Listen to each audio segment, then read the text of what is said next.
গৌরী সীতানাথ প্রেমানন্দে একবার হরি হরি বলো।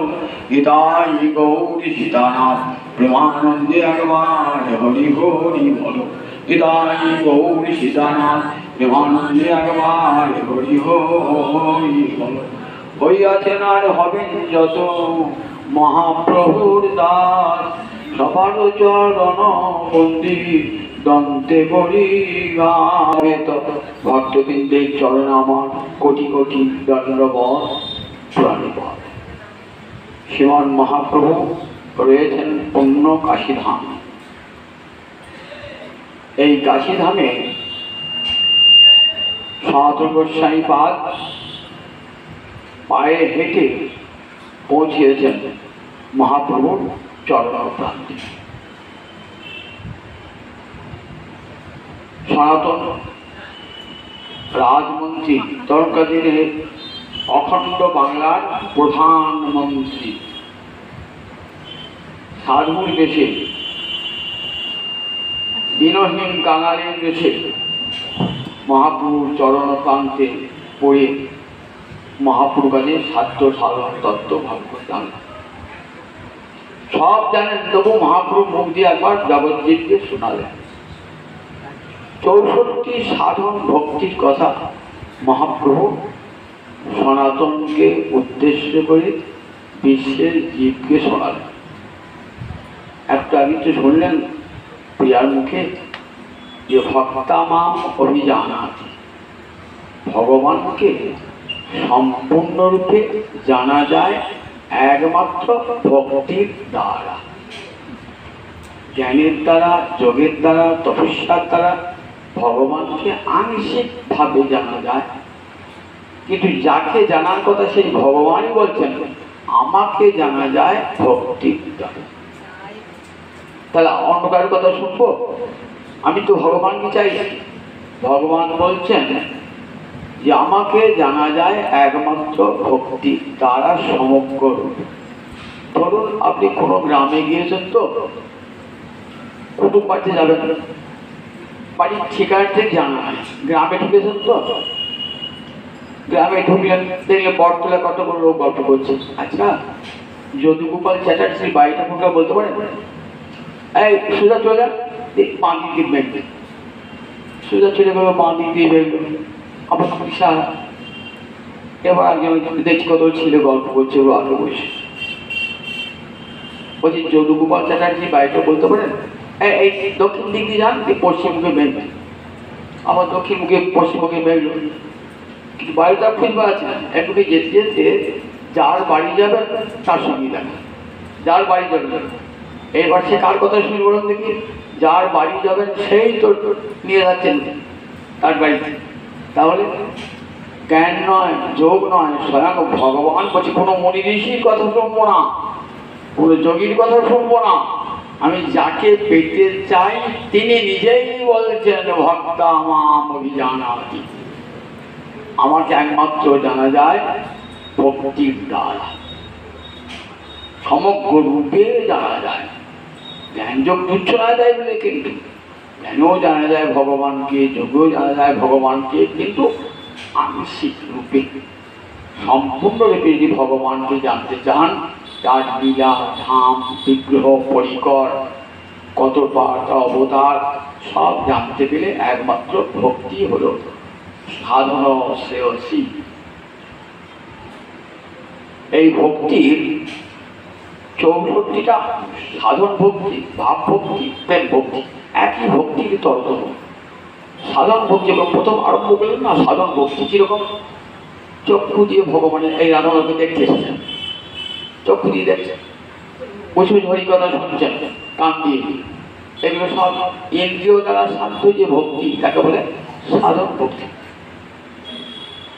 ভক্তির শুরুটা হয় কি দিয়ে? ভক্তি শুরুটাই হয় এই ইন্দ্রিয় দ্বারে। চক্ষু আছে, চক্ষু দিয়ে ভগবত বিগ্রহ দর্শন করছে, কান আছে, কান দিয়ে তার কথা শুনছে, জিহ্বা আছে, জিহ্বা দিয়ে তার কথা বলছে, হাত আছে, হাত দিয়ে ফুল তুলছি, মালা গাঁথছি, চন্দন বাঁধছি, গোবিন্দ চরণে ফুল তুলসী দিচ্ছি, চরণ আছে, চরণ দিয়ে তার ক্ষেত্রে যাচ্ছে, ত্বক আছে, বিষ্ণু বৈষ্ণবের পদদক অঙ্গে লাগাচ্ছে। এগুলো সব সাধন ভক্তি।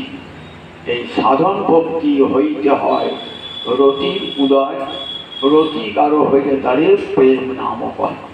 এই সাধন ভক্তি আস্তে আস্তে কোথায় প্রেম ভক্তির স্তরে নিয়ে যায়, যে প্রেম ভক্তিতে ভগবানকে সম্পূর্ণরূপে জানা যায়। এখানে যে ভক্তা বললেন না, এটা প্রেম ভক্তির দ্বারে ভগবানকে সম্পূর্ণরূপে জানা যায়।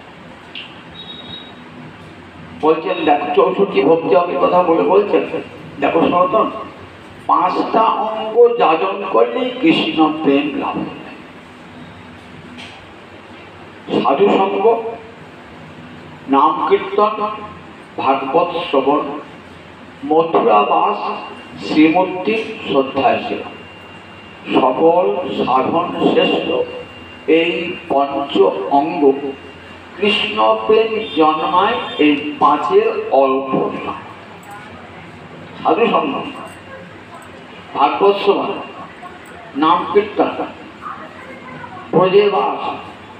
ব্রজে বাস মানে আমরা কিন্তু বুঝিয়ে দিয়ে রয়েছি, গঙ্গা যেখানে আমার গৌর হয়ে গেছে সেটাই তো ব্রজ, যেটা আছে আমার গৌর হরি সেই তো লাভ। ব্রজে বাস আর শ্রীমূর্তির সেবা। যেদিনই গুরুদেবের কাছ থেকে দীক্ষা পেলেন সেদিন থেকে বিগ্রহের সেবা করতে। এই 5টা হলো সাধন ভক্তির শ্রেষ্ঠ অঙ্গ। বলে এই 5-এর যদি অল্প সঙ্গ হয় তাহলে কি হয়, কৃষ্ণ প্রেম লাভ হয়ে যায়। অল্প 5-এর অল্প সঙ্গ। এর মধ্যে ভাগবত শ্রবণটি হল মুখ্য। ভাগবত শ্রবণ, শ্রীমদ ভাগবত বেদ কল্পতরুর গলিত ফল। বেদ কল্পতরুর গলিত ফল। বেদে কি আছে যদি জানবার ইচ্ছা, 4ই বেদ বিশাল, আমার উপনিষদ, 6টা দর্শন, 6টি বেদের অঙ্গ, বিশাল বেদ সাহিত্য। কিন্তু এই জীবনে পড়া সম্ভব না। বেদের কথা জানতে ইচ্ছা, গীতা শুনুন আর ভাগবত শুনুন। দুটো কি, গীতা হলেন বেদের ভাষ্য, আবার শ্রীমদ ভাগবত হলে বেদ কল্পবৃক্ষের ফল। তাহলে ভাগবত শুনলে, গীতা শুনলে বেদের কথা জানা হয়ে গেল।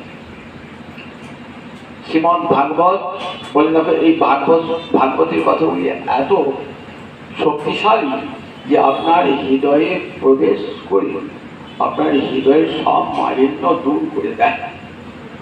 অন্য কোনো সাধনে কিন্তু এই ক্ষমতা নাই। হরিদ্বারে ব্রহ্মকুণ্ডের তিনি সুখদেব 7 দিন ধরে হরিকথা শোনাচ্ছেন আসন্ন মৃত্যু মহারাজ পরীক্ষিতকে। শুনতে শুনতে মহারাজ পরীক্ষিত বলছেন যে প্রভু, এই হরিকথার কি মহিমা! প্রবিষ্ট কর্ণরন্ধ্রেণ সানাঙ্গ ভাব সররুহং পুনতি সমলং কৃষ্ণ শরীরস্য যথা শরৎ। ভাগবতী 2য় স্কন্ধে মহারাজ পরীক্ষিত সুখদেবকে বলছেন, প্রবিষ্ট কর্ণরন্ধ্রেণ, ভগবান শ্রীহরিকে হৃদয়ে না এলে তো চিত্ত শুদ্ধ হবে না। কিন্তু ভগবান শ্রীহরিকে আনবো কেমন করে? জ্ঞানের দ্বারা, যোগের দ্বারা, তপস্যার দ্বারা বলে না। জ্ঞান, যোগ, তপস্যা কোনো কিছুর দ্বারাই ভগবান শ্রীহরিকে হৃদয়ের মাঝে আনা যায় না। হৃদয়ে হরি সাক্ষাৎকার হলে কি হয়?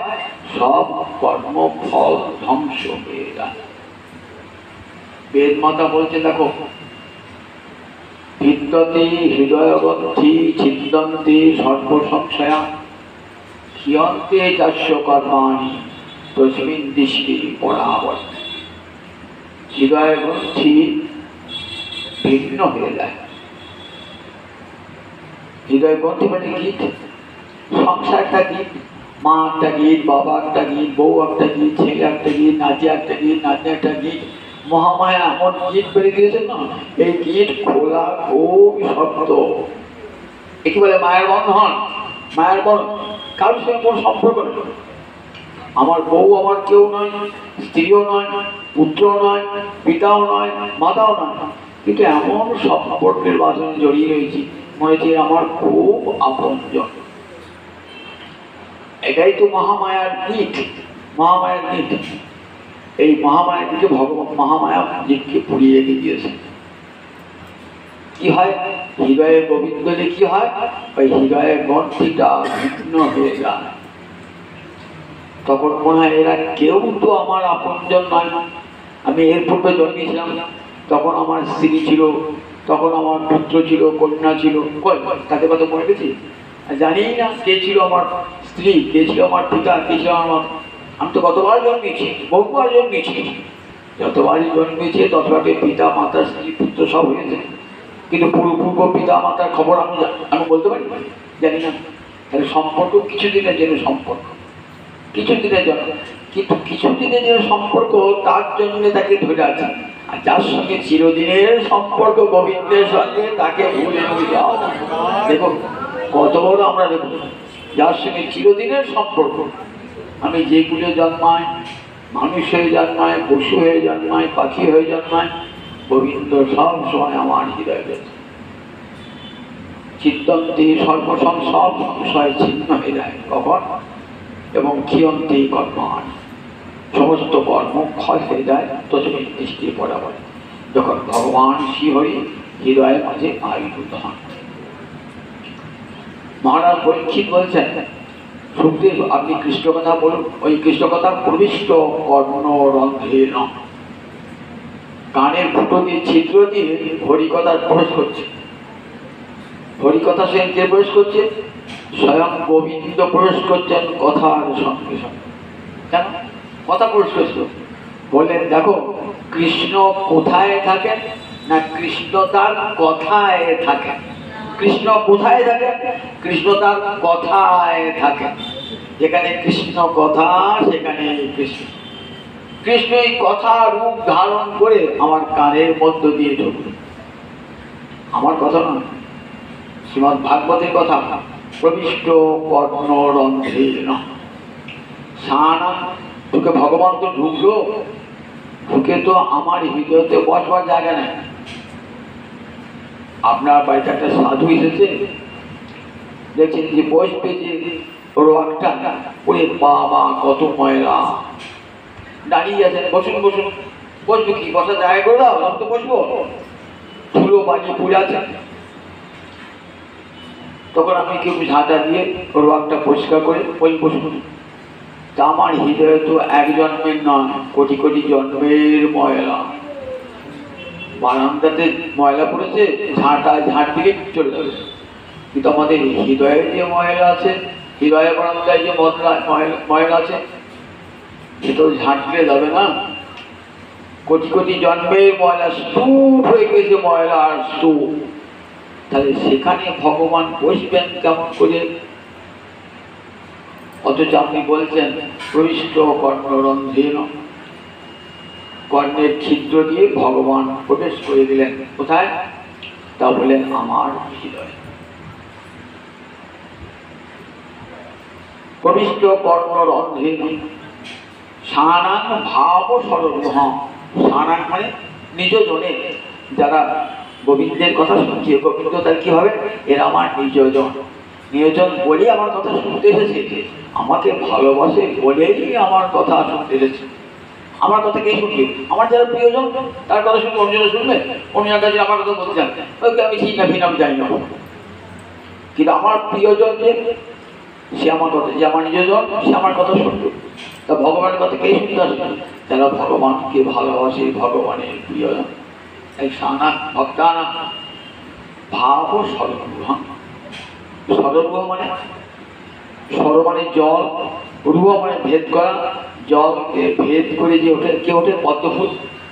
জলকে ভেদ করে বলে পদ্মের একটা নাম সররুহ, সরসিজ, কত নাম পদ্মের। পঙ্কজ, পাক থেকে জন্ম হয়, এগুলো সব পদ্মের নাম। ভাব, ভাব মানে ভক্তি। ভক্তি কমল কি করেন? ভক্তি কমল ফুটিয়ে তোলেন ভক্তের হৃদয়ে দিয়ে। তুমি কি সমর, কোমল তো যে জায়গায় ফুটবে না। আপনার বাড়িতে একটা একটু ডোবা আছে, একবারে সব নোংরা গুলা ফেলেন, সেখানে পদ্ম ফুল হবে নাকি? সেখানে পদ্ম ফুল হবে না, সেখানে হাঁসও চলে বেড়াবে না, পদ্ম ফুলও হবে না। শরৎকালের স্বচ্ছ সরোবর, সেই সরোবরে পদ্ম ফুল ফোটে। তা আমার হৃদয়টা যদি ওই এঁদো ডোবা হয়ে থাকে, ময়লায় ভর্তি হয়ে থাকে, বাড়ির যত নোংরা ফেলেছে, সেখানে কি ভক্তি কমল ফুটবে নাকি? ভক্তি কমল তো ফুটবে না, ভাব সরলম তো ফুটবে না। তাহলে কি করতে হবে? ওই ডোবাটার জলটাকে সব দূর করতে হবে, দূর করে নতুন জল ভরাট করতে হবে, সুন্দর জল স্বচ্ছ সরোবর করতে হবে। সেটা কে করে দেবে? কাউকে করতে হবে না। হরিকথা শোনো, শুনলে ভগবান শিহরি হৃদয়ে ঢুকে ধুনতি সমলা। ধুনতি দূরী করতি, যত ময়লা যত আবর্জনা আছে সব ধুয়ে মুছে পরিষ্কার করে দেবেন। কেমন? শরীরস্য যথাসর। শরৎকালে জলে দেখবেন সরোবরেতে একটু ময়লা থাকে না, একেবারে কাঁচের মতো জল, আর সেইখানে পদ্ম পাতার সঙ্গে পদ্ম ফুল ফুটে আছে, দেখতে কি সুন্দর লাগে। এখন না সরোবর দেখতে পান না, পদ্ম ফুলে দেখতে পান না, কিন্তু 50 বছর আগেও দেখা যেত পদ্ম ফুল, সরোবরে পদ্ম ফুল দেখা যেত, পদ্ম ফুল ফুটে আছে স্বচ্ছ। হংস চলে বেড়াচ্ছে, ওরা তো পদ্মের মিনাল খায়, ওরা তো অন্য কিছু খায় না, পদ্মের মিনাল খায়। ঘুরে ঘুরে ঘুরে ঘুরে বেড়ায় সরোবরে চারপাশে। আমার হৃদয়ে যে একটু ডোবা থেকেছে ময়লাতে, সে ময়লাটা ভাবে কেমন করে বলে ধুনতি কৃষ্ণ কথা শুনতে শুনতে ওই জলটা পরিষ্কার হয়ে যাবে, আর এঁদো ডোবা থাকবে না, ভক্তি সরোবর হয়ে যাবে, আর সেখানে ভাব কুমুদ ভাব পদ্ম ফুল ফুটবে। শরীরস্য যথা শরৎকালে জল বলে, তাহলে কি জ্ঞান যোগ এরা কি পরিষ্কার করতে পারে না? হয়ে যাবে বলে করে, এরাও জ্ঞান যোগ পরিষ্কার করে, একটু ময়লা থেকে যায়। কিন্তু কিরকম? বর্ষাকালের দিনে আপনি একটা বালতি করে জল তুলে আনলেন নদী থেকে কি নালা থেকে, একটু ফিটকিরি দিলেন, কপ্পু দিলেন, 2 দিন বাদে দেখলেন জলটা পরিষ্কার হয়ে গেছে। ভালো করে তাকিয়ে দেখুন জলের তলায় কত ময়লা জমে আছে, থাকবে না? বর্ষাকালে জল এত ময়লা বসে আছে, আপনি ফিটকিরি দিয়েছেন, কর্পূর দিয়েছেন, জলটা আস্তে আস্তে ছিটিয়ে গিয়ে পরিষ্কার হয়ে গেছে বটে, কিন্তু তলায় ময়লা রয়েছে। ঝাঁকুনি দেন, দেখবেন ময়লাগুলো সব উঠে এসছে। বলে জ্ঞানী যোগীর হৃদয়টা কেমন? ঠিক এরকম। তারা জ্ঞানের দ্বারা, যোগের দ্বারা, তপস্যার দ্বারা কি করে? ওই জলটাকে ছিটিয়ে দেয়, ছিটিয়ে দিয়ে কিন্তু তলাতে ময়লাগুলো সব থেকে গেল, কামনা বাসনা সেগুলো দূর হলো না, সেগুলো কিন্তু থেকে গেল। আবার যখন নাড়া পায় না, আবার দেখলাম ময়লাগুলো চেঞ্জ হয়েছে। একটা উদাহরণ দিচ্ছেন, ভাবুন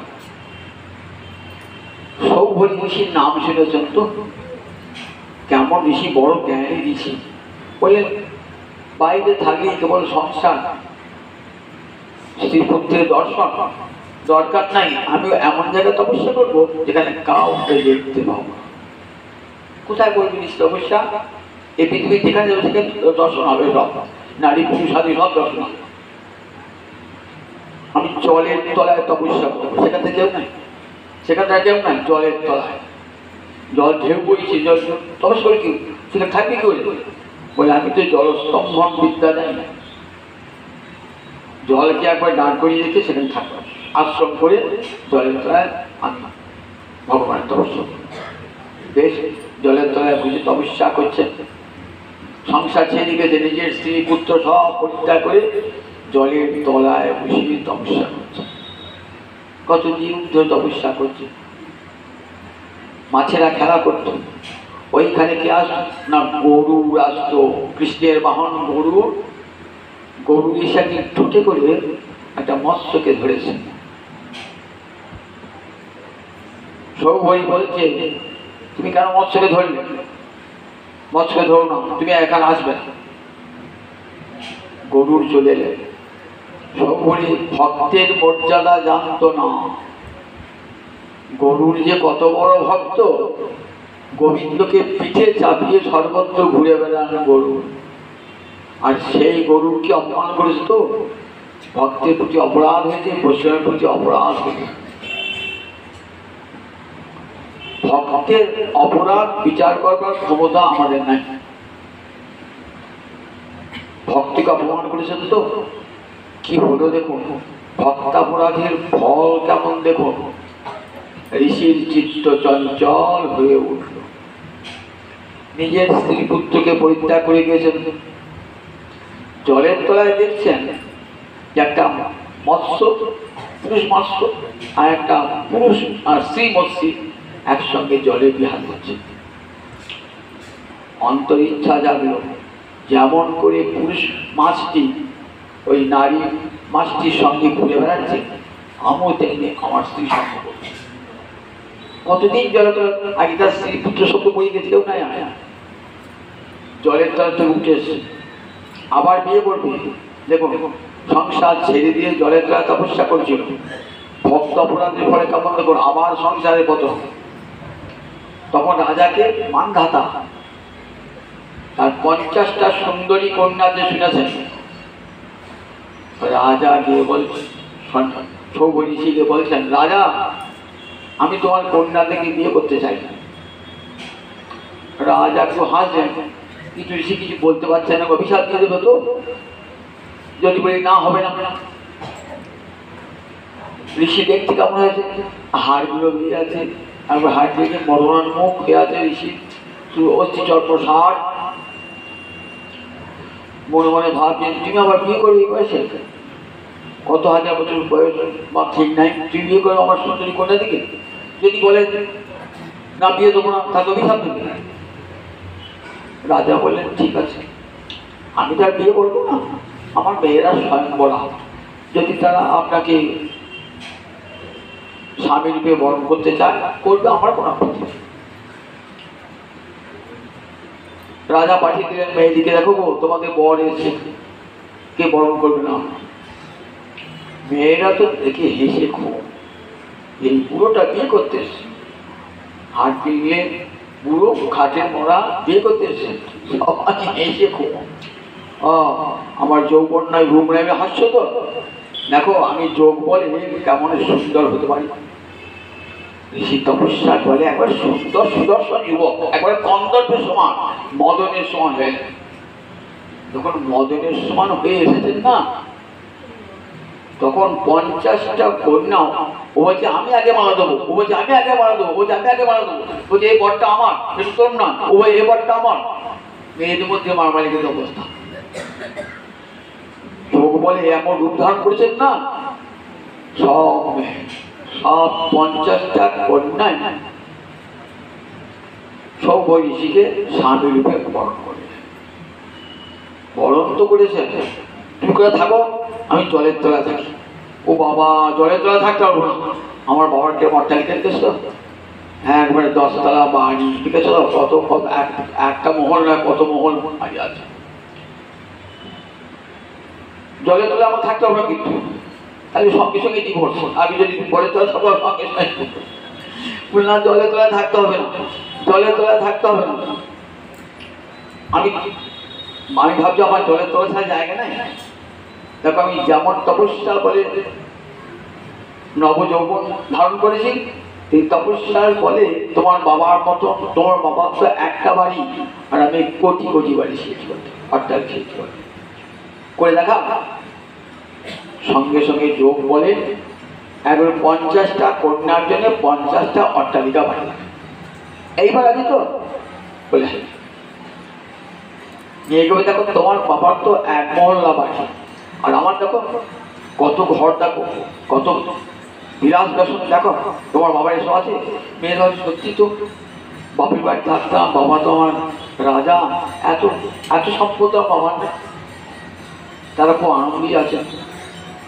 একবার ভাবছে আমি তো পেয়েছিলাম, আমার অন্য বোনেরা বোধহয় একে পায় নাই, তারা বড় কষ্ট আছে। বাবা বৌদি বাড়ি গেছে, কেমন একটা মেয়ে বাড়ি গেছে, কেমন আছিস, আমি তো ভালো আছি বাবা, খুব সুখে আছি, কিন্তু আমার আর বাকি 49টা মুখ ওরা কি হাসি, কারণ আমার স্বামী তো আমার কাছেই থাকে, আর তোর কাছে যায় না। অন্য মেয়ের কাছে গেল, অন্য মেয়ে বলছে বাবা আমি খুব সুখেই আছি, আমার স্বামী সবসময় আমার কাছে থাকে। বাকি 49 জন তার কেউ স্বামী থাকে না, তার তো কষ্ট পায় নিশ্চয়।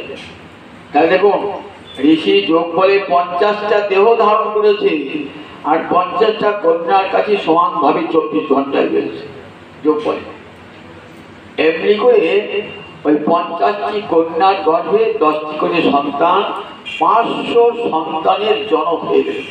সংসারটা কেমন হলো বলে দেখো, যে সব ত্যাগ করে চলে গিয়েছিল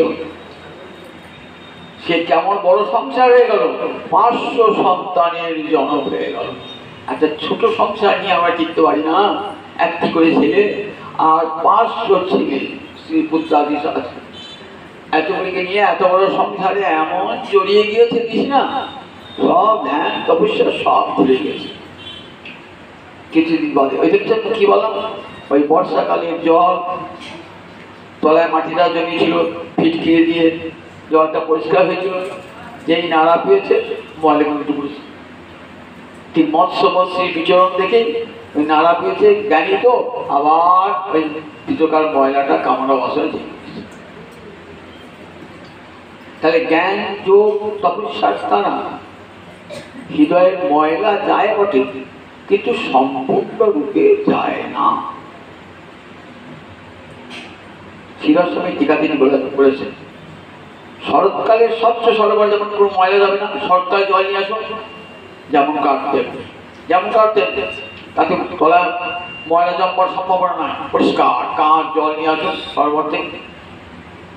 বলেন দেখো ওই জ্ঞানী যোগী তপস্বীরা কেমন, ওই বর্ষার জলের মতো তলায় ময়লা পড়ে যায়, নাড়া পেলে আবার ময়লা ঠিক হয়।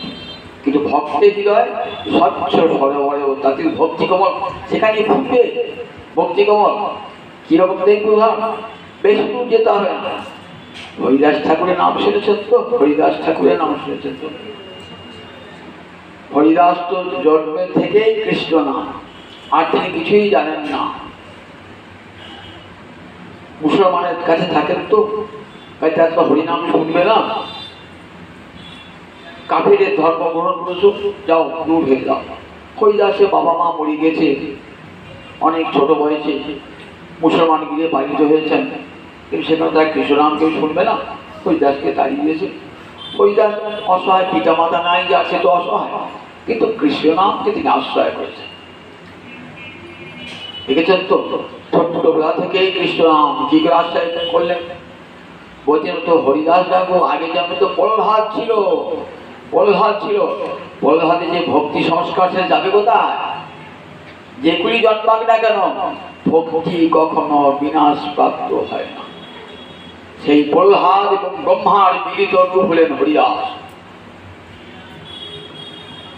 যমন কুলে জন্ম নয়, জন্ম কিন্তু হিন্দুগুলি জন্ম কিন্তু যমনের দ্বারা প্রতিপালিত হয়েছে।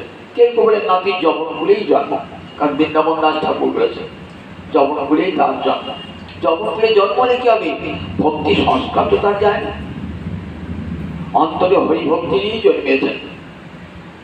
যখন 20-22 বছর বয়স, ঘুরতে ঘুরতে ঘুরতে ঘুরতে কোথায় গেল, বেনাপোল।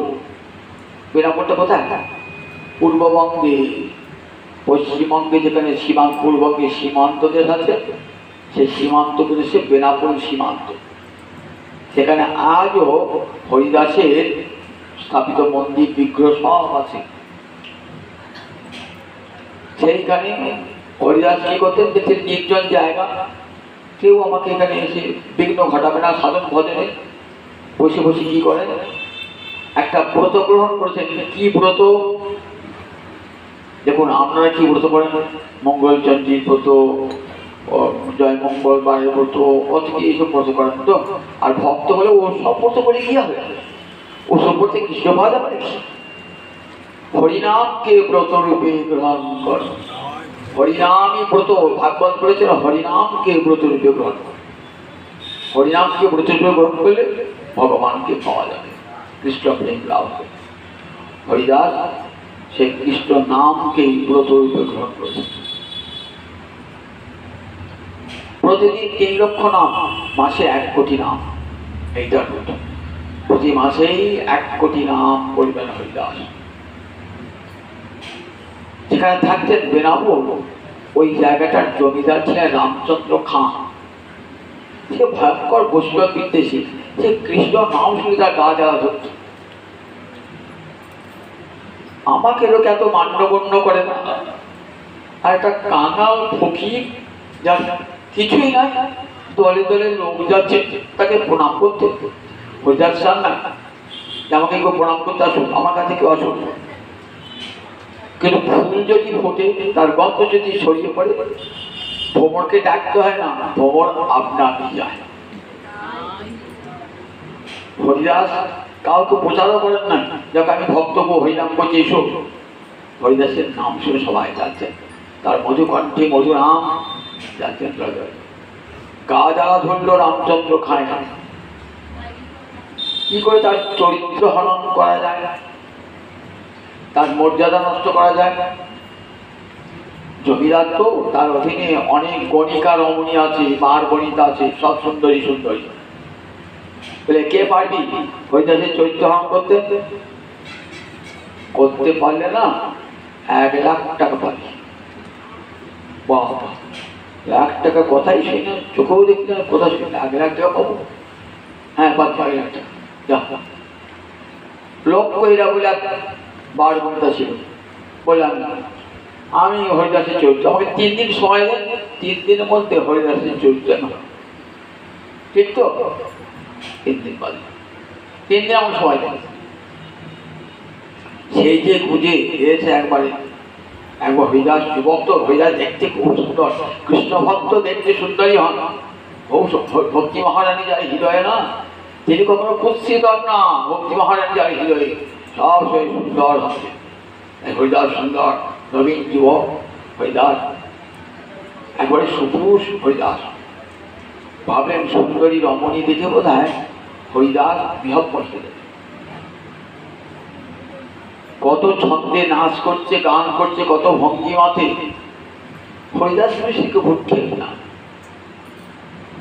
বলছেন বাবা, আমি চাই আপনার এত সুন্দর রূপ যৌবন, আমি চাই আপনার সঙ্গে মিলন। ঠিক আছে, তোমার বাচ্চাই পূর্ণ করবো, কিন্তু আমি একটা ব্রত করে ফেলেছি, তো ব্রতটা সম্পূর্ণ না হওয়া পর্যন্ত আমি তোমাকে সম্প্রদান করতে পারছি। হরিদাস কুটির প্রথম রাত্রিতে বসে আছেন, লক্ষ্মীরা সেদিগুজি রাত্রিবেলায় গিয়েছেন, তো নির্জন স্থান, কেউ নাই, মিলনের অপূর্ব সুযোগ, তো নির্জন স্থান গিয়েছেন, নাম করছেন হরে কৃষ্ণ কৃষ্ণ কৃষ্ণ হরে হরে, হরে রাম রাম রাম হরে হরে। মধুকণ্ঠে স্থাবর জঙ্গম পর্যন্ত নাম হয়ে যাচ্ছে। পশু পাখি কীট পতঙ্গ বনে সবাই কান পেতে শুনছে হরিদাসের কণ্ঠে মধুমাখা হরিনাম শুনছেন সব। মনে কত সাপ আছে, বাঘ আছে, তর্কাদিনে সিংহ আছে, কিন্তু হরিদাসকে কামড়া থেকেও আসে নাই, হরিদাসকে ভয় দেখো তা নাই, সবাই হরিনাম শুনছে, হিংসা ভুলে গেছে সব। হরিদাসের এমন মুখ। 7টা রাত চলে গেল, হরিদাসের নাম শেষ হল। বলে দেখো লক্ষ্মীরা, নাম তোমার শেষ হলো, কাল মনে হতো, কাল আবার পরের দিন গেল, পরের দিন নাম হচ্ছে, পরের দিন নাম হচ্ছে, নাম হরিদাস হরে কৃষ্ণ কৃষ্ণ কৃষ্ণ হরে হরে, হরে রাম রাম রাম হরে হরে। ও বাবা, রাত তো কামার হয়ে গেল, ভোর হয়ে গেল। এবার কিন্তু লক্ষ্মীর মনে একটু সামান্য পরিবর্তন হয়েছে, সেও কিন্তু ঠোঁটটা নড়িয়ে নড়িয়ে হরে কৃষ্ণ বলেছে। কানেও তো শুনেছে, তো নামটা হৃদয়ে প্রবেশ করেছে, তো ময়লা তো একটু একটু করে দূর হয়ে যাচ্ছে। আজ নাম শেষ করতে পারলাম না, কাল এসো, কাল তোমার সঙ্গে মিলন হবে, কাল নিশ্চয়ই হবে।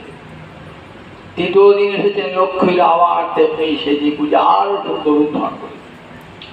হরিদাস হরে কৃষ্ণ কৃষ্ণ কৃষ্ণ হরে হরে, হরে রাম রাম রাম হরে হরে। অধিকণ্ঠ হরিনাম করছেন। 3য় দিনে কিন্তু দেখুন হরিনাম কেমন করেছে, লক্ষ হীরার চিত্রকে আক্রমণ করেছে। শুনছেন তো, আজ আর কোনো হৃদয়ে চাঞ্চল্য নাই, সব ইন্দ্রিয় যেন আজ কৃষ্ণ ভক্তিতে স্নাত হয়ে গেছে। শুনতে শুনতে তুমি চোখ দিয়ে টস টস টস টস করে জল বার হচ্ছে। নিজেও বলছেন হরে কৃষ্ণ অজান্তে হরে কৃষ্ণ কৃষ্ণ কৃষ্ণ হরে হরে, হরে রাম রাম রাম হরে হরে। রাত যখন শেষ, ভোর এসছে, তখন রমণী হরিদাসের চরণে দিয়ে পড়েছে, বাবা আমি মহাপাপিষ্ঠা, আমি এসেছিলাম অসৎ উদ্দেশ্যে তোমার চরিত্র হনন করতে। হরিদাস বলছে আমি জানি তোমাকে কে পাঠিয়েছিল, তাও জানি। তা দেখো আমি তুমি যেদিন প্রথম দিলে না, সেদিন আমি চলে যেতে পারতাম, যাই না এখানে জানো, তোমার উদ্ধার লাগি রহিলাম কোথা, তোমাকে উদ্ধার করবো বলে আমি এখানে রয়ে গেলাম। নয়ন জলে ভেজাচ্ছেন লক্ষ হীরা, আজ আর সে লক্ষ হীরার তুল্য তার মূল্য। আজকে লক্ষ লক্ষ হীরার যে মূল্য, নাম আজ সার্থক হয়েছে। হরিভক্ত তো লক্ষ হীরাই বটে। লক্ষ হীরকের যেমন মূল্য না, আজ লক্ষ হীরার অন্তর এমনি পবিত্র হয়ে গেছে, হরিভক্তি লাভের জীবন না হয়ে গেছে। বাবা আমি এমন পাপিষ্ঠা, কি করে আমার উদ্ধার হবে? সেই রূপ যৌবন দিয়ে গোবিন্দ সেবা করে ভেবেছিলাম, সেই রূপ যৌবন দিয়ে আমি তোমার চরিত্র নষ্ট করতে এসেছি। কৃপা করো আমাকে বাবা, কৃপা দিচ্ছে, আমি অধম। বললেন কোনো চিন্তা নাই, সমস্ত পাপ তোমার দূর হয়ে যাবে।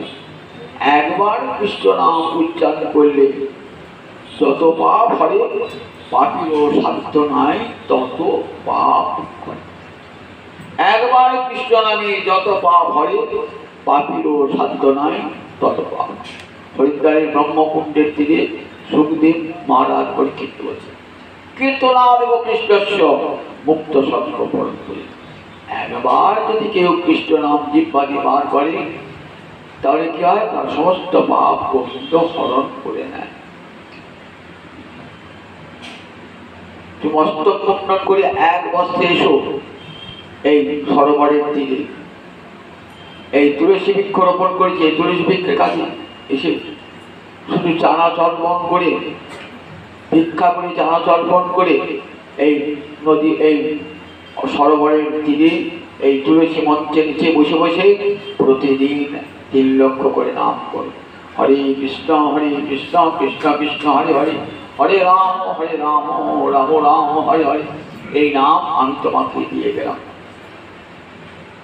চলে গেলেন হরিদাস। কাঞ্চন লক্ষ্মীরা নয়ন জলে ভাবছেন, অনুতাপ করলে কি হয়? অনুতাপ একটা প্রায়শ্চিত্ত। পাপ করেছি একটা, যে অনুতাপ হয়, পাপটা করেছিলাম, তার অনেক পাপ ধ্বংস হয়ে যায়। তার সঙ্গে কৃষ্ণ নাম করেছেন তো সব পাপ ধ্বংস হয়ে যাচ্ছে। যত হরিনাম করছেন, মস্তক মুন্ডন করে এক বস্ত্রে কেবল তুলসী মঞ্চের কাছে, তুলসী কৃষ্ণ ভক্তি বোধায় নেই, তাই তুলসী মঞ্চের কাছে বসে বসে জীবাত্ম হরিনাম করছেন। করতে করতে পরমা বৈষ্ণবী, প্রসিদ্ধা বৈষ্ণবী হল সেই লক্ষ হীরা, যাকে সবাই ঘৃণা করত, পাপিষ্ঠা, দেহ ব্যবসায়িনী বলে ঘৃণার চোখে দেখত। আজ সবাই সেখানে গিয়ে প্রণাম জানাচ্ছে লক্ষ হীরাকে। আজও দেখবেন বেনাপোলে সেই লক্ষ হীরার জাঙ্গাল আছে, যেখানে মন্দিরে সবাই গিয়ে লক্ষ হীরাকে প্রণাম করে। বৈষ্ণবের প্রণাম পায়, কত সাধু গুরু ঋষি প্রণাম পায় সেই লক্ষ হীরা। দেখে তা হরিদাস কেমন ভক্তি দ্বারা ভগবানকে ভজন করেছেন তো, তাই কেমন ওই শরৎকালের সরোবর, আর কোনো ময়লা নাই। তাহলে হরিনাম এমন একটি বস্তু, হরিকথা এমন একটি বস্তু যা সমস্ত ময়লা দূর করে দেয় চিরকালের জন্য। তাই ভক্তামাম অভিযান আছে, ভক্তের দ্বারা আমাকে সমগ্ররূপে জানা যায়। ভক্তের দ্বারা ভক্তি এমনই, ভক্তি হৃদয়কে চিরকালে বিস্মর করে দেয়। ভগবান কৃষ্ণ কথার রূপ ধরে ভক্তের হৃদয়ে প্রবেশ করে, তাই নিজ হাতে চুনতি সমর সব পাপ ময়লা দূর করে ভক্তি কোমল ফুটিয়ে তোলেন ভক্তি হৃদয় মাঝে। তাই ভগবান শ্রীহরি একমাত্র ভক্তি বশীভূত। এই ভগবানের হরিকাজে একমাত্র প্রার্থনা করুন, আমার জন্মে জন্মে যেন হরি ভক্তি লাভ হয় প্রভু। আমি ধন চাই না, জন চাই না প্রভু, আমার যেগুলো জন্ম হয় হোক না কেন প্রভু, তুমি যেন জন্মে জন্মে আমি যেন তোমার সেবক হতে পারি, ভক্তি দিয়ে তোমাকে সেবা করতে পারি। নয়ন জলে ভোগ মাসিয়ে জয় নিতায়। এবার তো হয়তো ভোগ আছে